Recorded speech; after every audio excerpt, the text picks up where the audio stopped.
Hey everyone, Dr. Chris here, and we are getting close to 4th of July. We're going to be celebrating in the office. There's going to be popsicles, red, white, and blue, and maybe we'll have some other surprises thrown in the mix, but we're going to make it a fun week.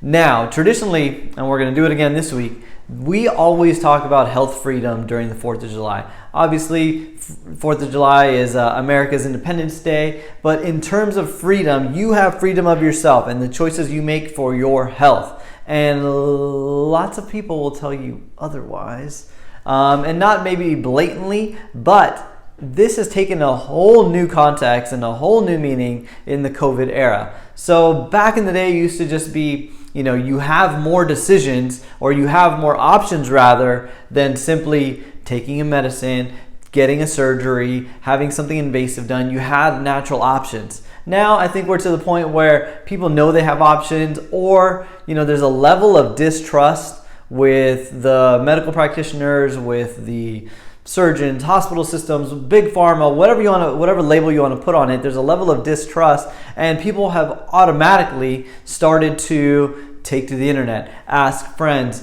ask for a referral to do something more natural for their health, and that's fantastic. I think that we've been waiting for this moment for so long, and I'm happy that we're there, and so many people are considering whether it's chiropractic, acupuncture, homeopathy, seeing a naturopath. This is a fantastic time because those options are abundantly available, and they have been for a long time, but now it's becoming a little more widespread and common practice. So we have these forms. Most offices, healthcare practitioners have these forms, HIPAA forms. I'm not going to tell you what it stands for. You can Google it. But it basically talks about your privacy and the privacy of your health information, your health data, information about you. And we've seen this become a very polarizing thing with the COVID vaccine. Did you get it? Did you not? People blatantly asking where people wouldn't have asked that other stuff before. It'd be the same if you had a very, let's say, it doesn't matter actually. It could be, hey, did you take your blood pressure medication? Are you on blood pressure medication? Hey, are you on that ADHD medication? Imagine someone, you just blatantly asking them what medication they're on. It sounds kind of crazy, very upfront, maybe a little too forward, but that's not the case lately with COVID. I and Dr. Donna, we love to find old furniture and refinish it. It's one of our hobbies. We've been doing it for years. And so we're on lists for all these estate sales within the area. One of them said that she would be asking us to show our proof of vaccination to enter her estate sales. No thanks.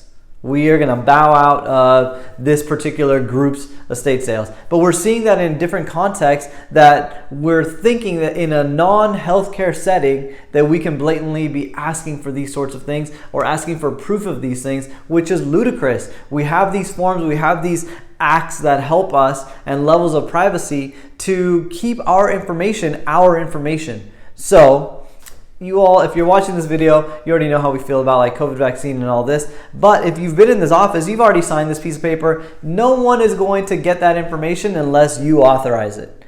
And whether it's for a school thing, a work thing, or whatever, if you've ever gotten a doctor's note that I've written, it is so generic. I put very little information. And if they want to gather more information, they can do it with your authorization. So your freedom and your health freedom is yours alone, and your privacy to your health records are yours alone. So however you feel about this, it's really up to you. For us, that's a clear line in the sand, and we were taught this so long ago. In school, we had to take ethics courses taught by an attorney that said, hey, people's information is their information. And suddenly we throw COVID in the world and all these rules are going out the window. So I say, my recommendation is to keep your information as private as possible. If you don't want to, totally up to you. But that would be my recommendation for you. It's not going to get out of our hands, so you know that. Not that we would be, recording that sort of data anyway for it to be out in the world. But nevertheless, keep your health freedom, and make your decisions as you see fit. I would say err on the side of privacy as much as possible. No one needs to know that stuff because it can be held against you in multiple ways, and we've seen it in action. If you're curious about that, DM me. We won't go. That's a dark, ugly path. We won't go down that path. But exercise your health freedom. Keep doing the things that are going to keep you and your family healthy. If you're confused about how to keep you and your family healthy, go to our YouTube channel, watch all those videos. If not, look at our Instagram. Our IGTV has a bunch of tips in there. And if not that, DM us and ask us very specific questions, and we'll get back to you as soon as we can. With that being said, come on in, enjoy your popsicles, have a happy 4th of July, enjoy your health freedom. See y'all next time.